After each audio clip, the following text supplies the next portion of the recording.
How's that, eh? Squeaky sand. So, man, absolute cracker of a day today. Amazing. I'm in the Gold Coast, so I live here, moved here from New Zealand in January this year, January 2025. Check it out. So this is what we call winter. It's actually what they'd say is like the coldest week that we're probably going to experience. And it has been pretty cold, and it's dry and cold, and I'm actually from Auckland in New Zealand, and we're used to our winters being about 8 months long and relatively damp and rainy, and the wind is the one thing that it used to do my head in. Anyway, I'm getting kind of exhausted walking on this soft sand. And the reason why I'm doing this video, it's the first video of a series of videos I'm going to do on a playlist about an upcoming mural. Well, not one, 2 murals I'm going to be painting in Auckland, New Zealand. I'm painting them in a place called Pukekohe, which is in the south, like the south side of Auckland. It's a pretty cool little town. I've actually got one mural out there already, which I painted. Flip.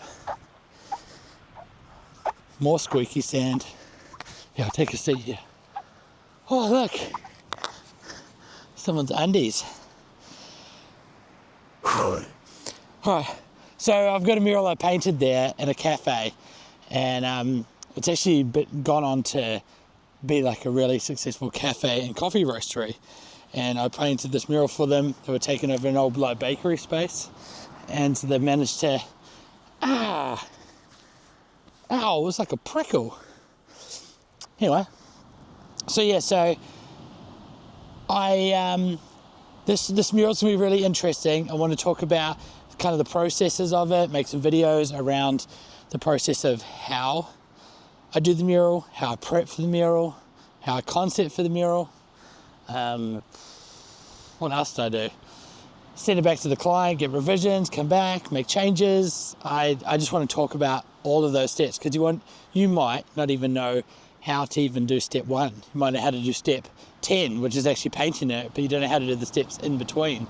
So I'll give you a little rundown of what we're gonna do, what we're gonna talk about. So I'm gonna talk about talking with the client, I'm gonna talk about coming up with the concept, I'm gonna talk about like chucking all your measurements into Illustrator and working out what goes where. We can talk about how you price it. This is going to be a good one. I reckon you'll want to know about that. And we can go into actually creating the artwork, the high-res art, and putting that into like a prezzo to send to the, the clients who look ultra pro. And we're even going to take you on a journey. We'll prep all the artwork on the computer, and then I'm going to show you how I put it onto a wall. I've actually got this small battery operated projector I bought, and I use that for all my murals so I can get it like exact as possible. One of them I'm a bit worried because it extends beyond the first level. I may not be able to project that one because there might be a scaffolding in the way. So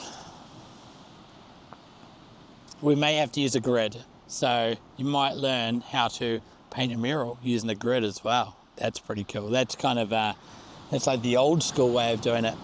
I used to work in a shop in Auckland City, like a clothing store. And the reason why I knew about a grid was because I was doing some artwork, and one of the security guards, super nice guy, but super bored. And I would take a lot of time to hang out and chat with this guy. And the conversations, I don't remember any of them. But this one I do remember is he told me at school, he used like, he had like 100 pieces of like printer paper, like A4 paper, to draw a picture of David Bowie and stick it up on the wall. I don't know which wall he stuck it up on, couldn't have been his bedroom wall, because who would have a bedroom that big? Anyway, he said that he used, like, drew the grid onto this picture of David Bowie and then sketched it onto all these like A4 bits of paper to create this giant face of David Bowie. Anyway, quite cool. So maybe we'll get to do that. We'll talk about brushes, paints, something I'm starting to stress a little bit about. Shouldn't stress because I've done all this before, but you know, you just like, there's all these little things that come up and you only learn by your mistakes. So all my murals I paint in acrylic paint. I pretty much only use the Golden Acrylics brand. And I pretty much, when I'm using brushes for line art, like the black lines, I try to only use lettering quills by MAC. And MAC's like a sign painting brush. This mural, because they're outside, because they're going to be painted in the middle of winter in a really cold, wet, damp country, I may have to use oil-based paints. So I've messaged through the supplier. There's one supplier in New Zealand, because I can't buy the paints here. I could get them here in Australia and take them to New Zealand, but I can't because they're oil-based, flammable, and the plane won't let you take them. So I've just got to work out what to do there. So I'm going to roll these murals out on my own as well. They are 3-color. So we've locked in with the client. We're doing 3-color murals in my style, which is pretty cool. I've started on the concepts already. Pretty cool. I'm going to show you that. And I'm about to start on the second half of the concept, so you'll get to see that soon as well. So come along for the ride. Hope you like it. Hope you learn something. And yeah, all right.